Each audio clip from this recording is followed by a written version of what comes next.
Oh, so you guys are already here. Let's get started. Hi guys, thank you so much for coming back to my channel. If this is your first time, kindly subscribe and hit the bell button so that I don't miss out on any notifications anytime I post a new video. To everyone who has subscribed, thank you very much. Our family is getting bigger and bigger every week and it makes me so excited. So I'm sure today the title of the video has got you wondering what I'm going to be talking about, the sting of stigma. I'm going to tell you about my personal experience of being stigmatized because I live with a mental health condition called bipolar disorder. So bipolar disorder is a mental health condition made up of extreme highs, which is the mania, and extreme lows, which is the depression. I talk more about it in my previous videos, so you do want to check it out to really understand what the illness is about. But before I get started, I've already said I'm getting started. Okay, but before I go into the story, I just want you to know that prior to being stigmatized, I was very naive. Like, I thought everywhere I go, I'll be loved and accepted for whom I am, what I was diagnosed with, and I never thought I'll be stigmatized. I have never been stigmatized before. Even though I was working as a mental health advocate in mental health communities and people were sharing their stories, I never thought it could happen to me. I didn't think it would ever happen to me. So last year, October 2019, I landed a job in a very beautiful school.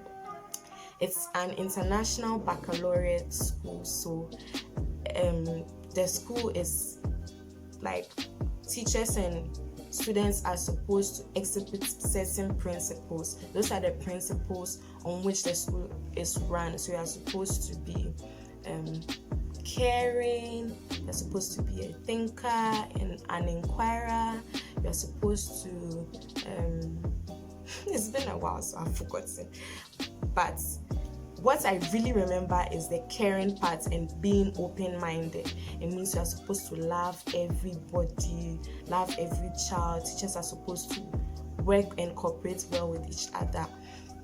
The first day I got to the school, like the first day of work, there was a really nice foreign lady who gave me a paper with all these principles on it that we should study them. Me and the other people who got employed on that day, we should study them and try to work being like that with the kids and with our colleagues. So I tried my best to do those things. I was in the school for 5 weeks because I got fired in the 5th week. So this is how the story started. I did not know the level of stress in that school.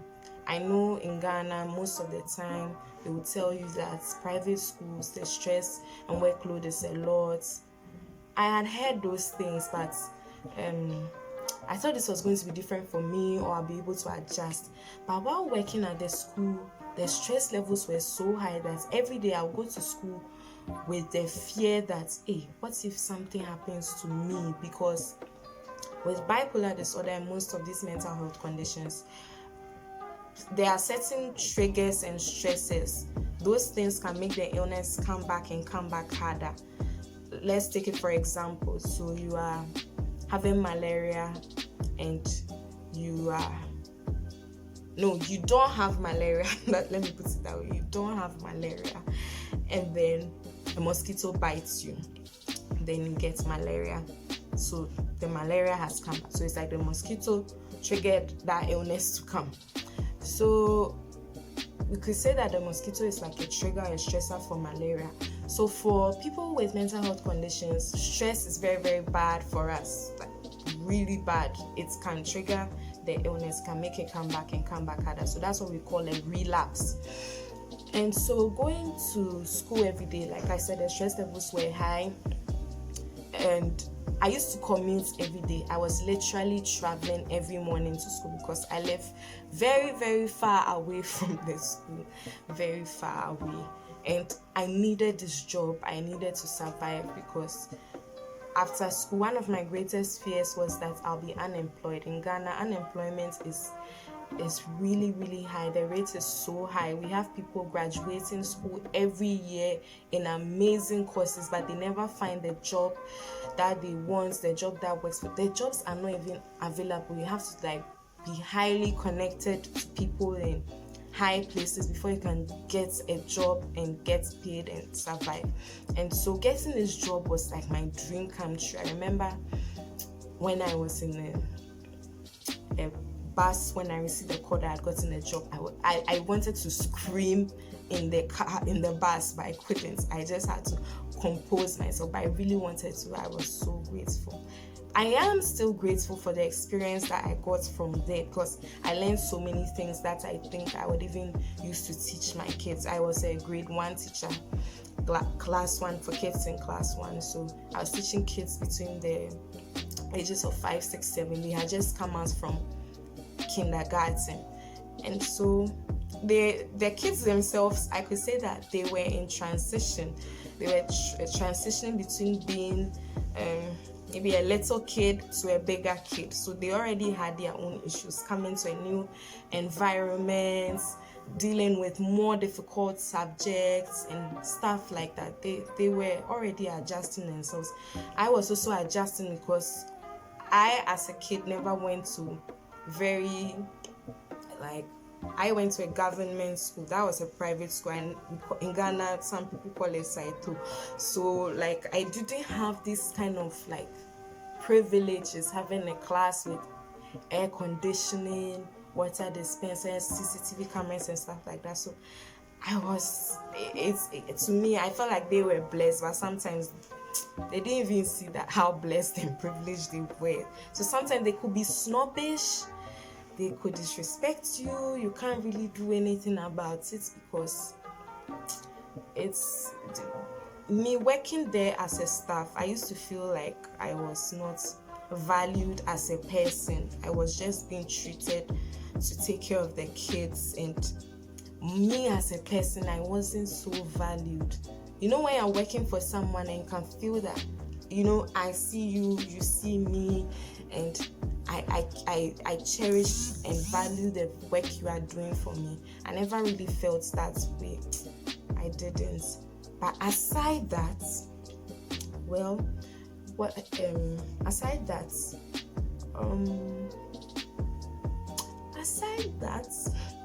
are coming to the tragic part of the story.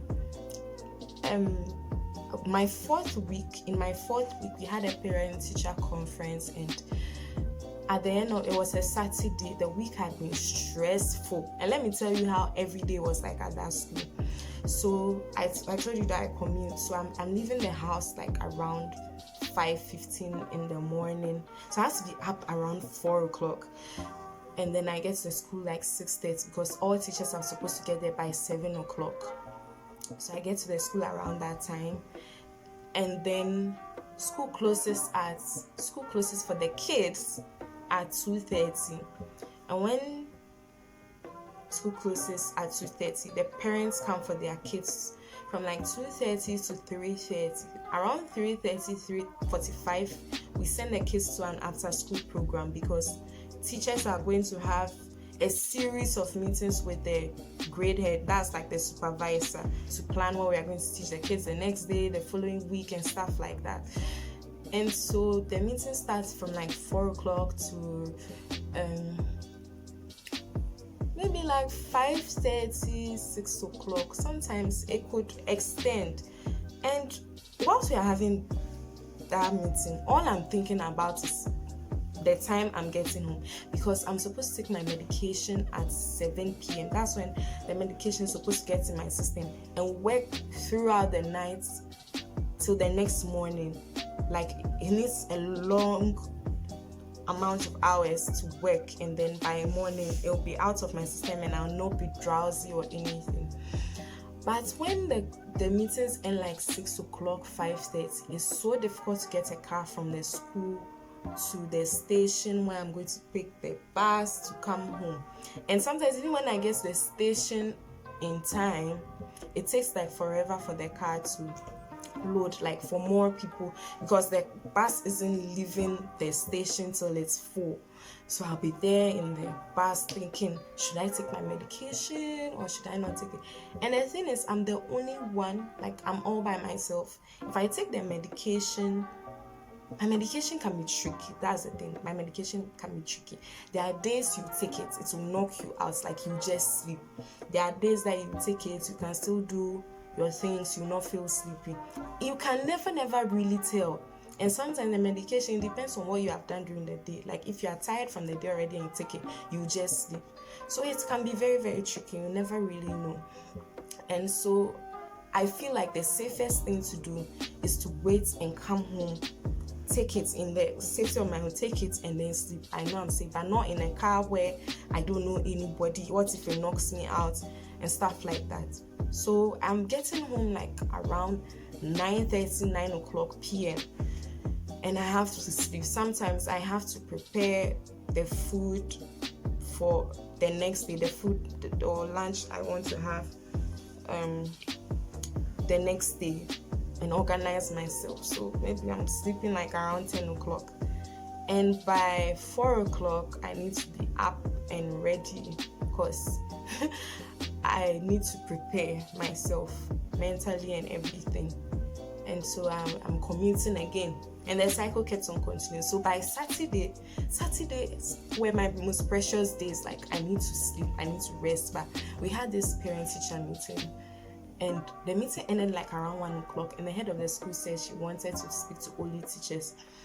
And during the meeting, I was sitting on the front row. I don't know why I even sat on the front row, but usually when I'm in a meeting, I feel like if I sit in the front row, I really hear and understand what is going on. That if I'm in the back end, I'll get distracted.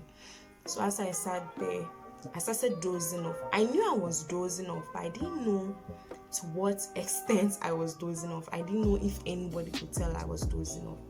Even during a parent-teacher, like when the parents were around, my head was down and I was just sleeping because I'm like, you don't know what I need right now. I just need some time to sleep. And I was thinking right after the meeting, I'm going home, but no, the head of the school said we should stay for the meeting.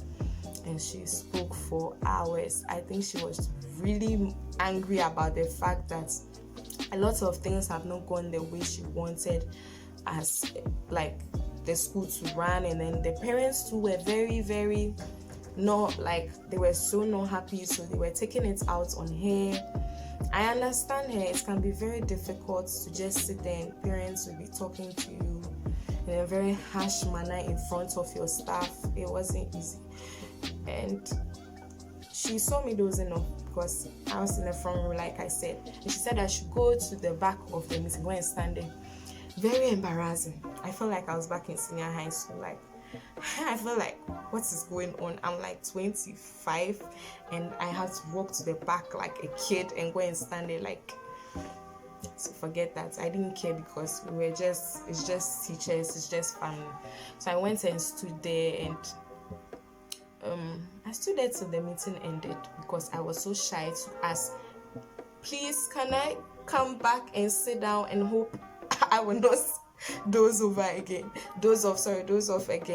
But I couldn't do that, so I was hurt. But forget that. The next week was the 5th week, the week of my departure. That week I was having this weird feeling that I might leave the school. I don't know where that feeling came from, but I felt I need to leave. No, I had been telling my friend Duncan that there's stress levels in the school. I need to end as soon as possible, just for my mental health and my sanity. But he told me no, I should just stay till the semester ended. The semester was going to end in December, Christmas time. And so I listened to him, and I was just enduring day by day, praying to God every day that I would just pull through that day. And we were supposed to have an open house where the parents come to the school to look at the assessments of their kids and all that. And so we needed to prepare. Wait, I was new. Nobody gave me any form of orientation. Nobody I was learning every day on the ground. Nobody gave me form of any training when I was employed. So that was also stressful, because you have to go to the next class to find out from the teacher, oh please, how is this thing done? How is it? Remember, I told you I never went to any of these private schools, so it was very hard. And this open house, I thought we'll just get the books, let the parents come and look. No, it's a whole like portfolio of the kids' assessments. You have to arrange them in some chronological order sort of thing. It wasn't easy for me. It wasn't easy. And it was going to be on a Friday, and Wednesday I hadn't really done much, or even if I had done it, I hadn't even done it well. So Thursday, all teachers were called for a meeting. The kids were not allowed to come to school that day. And so Thursday I left home.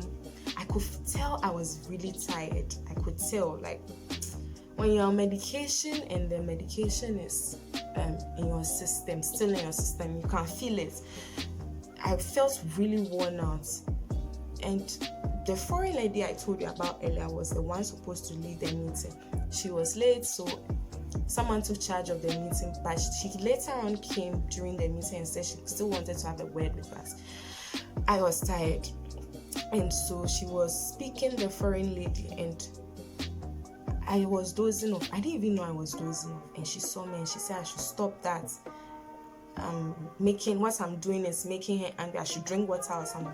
So those sitting around me knew what was going on, but those at the back were confused. Like, why is Miss so and so talking about Miss S and I'm like, what's going on?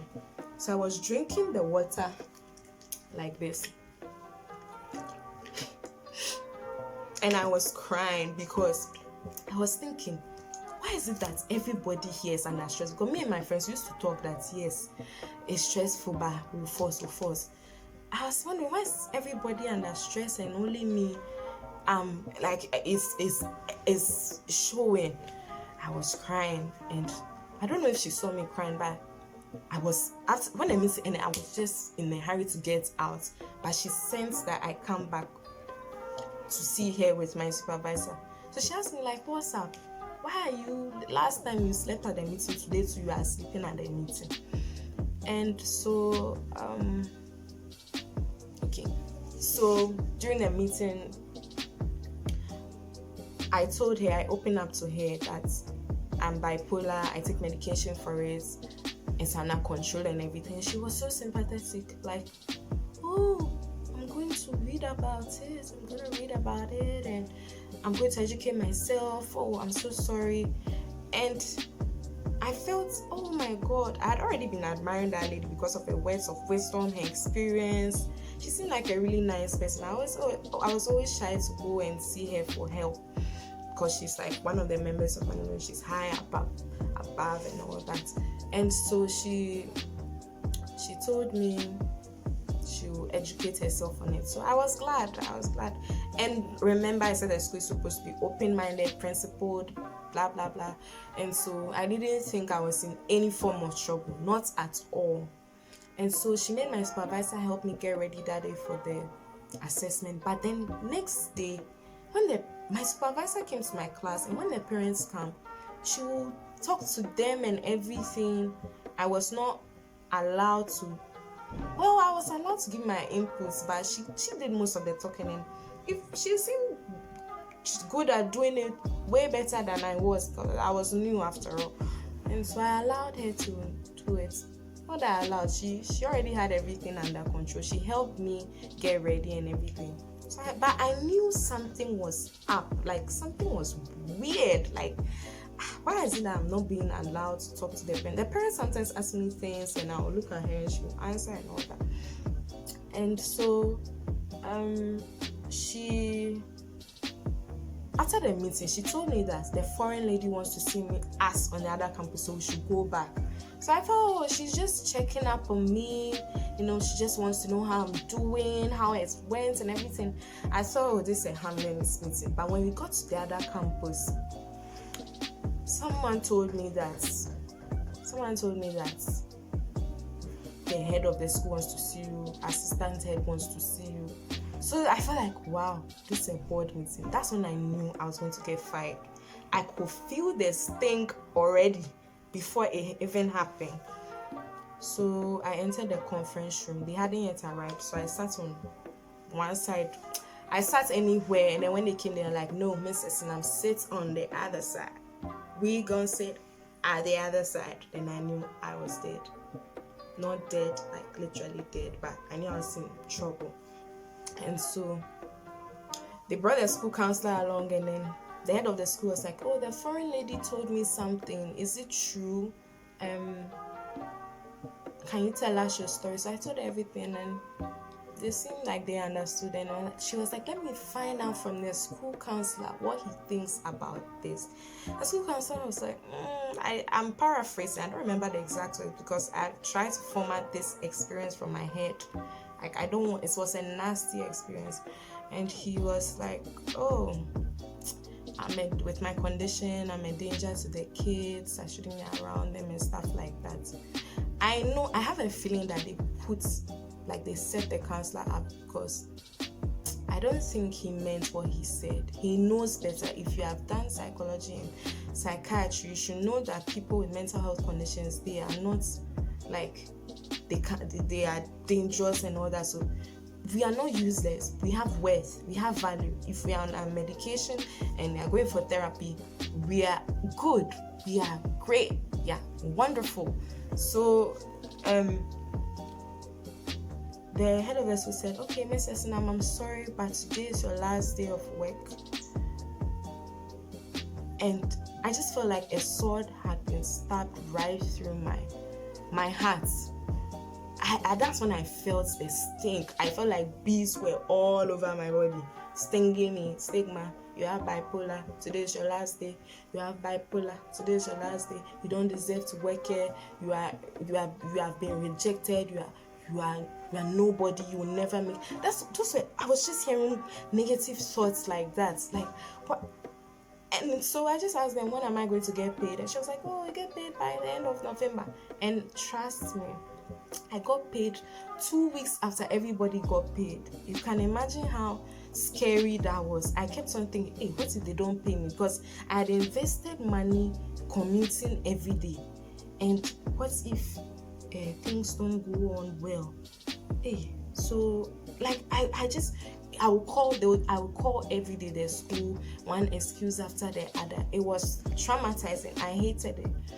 And so that's my story of how I got stigmatized. I've just decided to be a stronger person. After that, I cried that day at the table, seated with them. I've never shown my tears to anyone. I've never ever cried again because I've come to realize that rejection doesn't mean you are not good enough. It means the other person fails to notice what you have to offer. And when I called my psychologist, I called Duncan, I called my closest friends, like when I was leaving the school, and everybody encouraged me and made me know that it has nothing to do with me. There's nothing wrong. I'm not the illness. I may have the illness as a bag or something I'm carrying out, but it doesn't define me. And so my psychologist just told me that it's their loss. I'm their loss. Okay, so let's take it that I had diabetes, hypertension, one of those chronic physical illnesses, and I kept it a secret.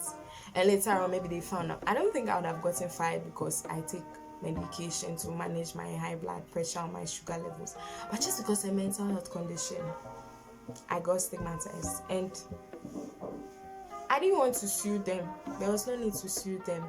It's too much torture for me. In Ghana, it doesn't really, we have laws and stuff like that, but it doesn't really work like that. So I have just decided to move on, and I want to thank the school too for everything they taught me and everything. But that nasty experience, it made me really go out on my mental health advocacy, because first I was giving my mental health advocacy like low key. Abina is the one who, she didn't tell me to start, but she encouraged me. She didn't encourage me like use her mouth to tell me. I got inspired to do it. So if you want to do mental health advocacy and you're afraid, please. So if you have any stories about being stigmatized for a mental health condition, talk to me. I would really want to hear about it. It was so good talking to you guys.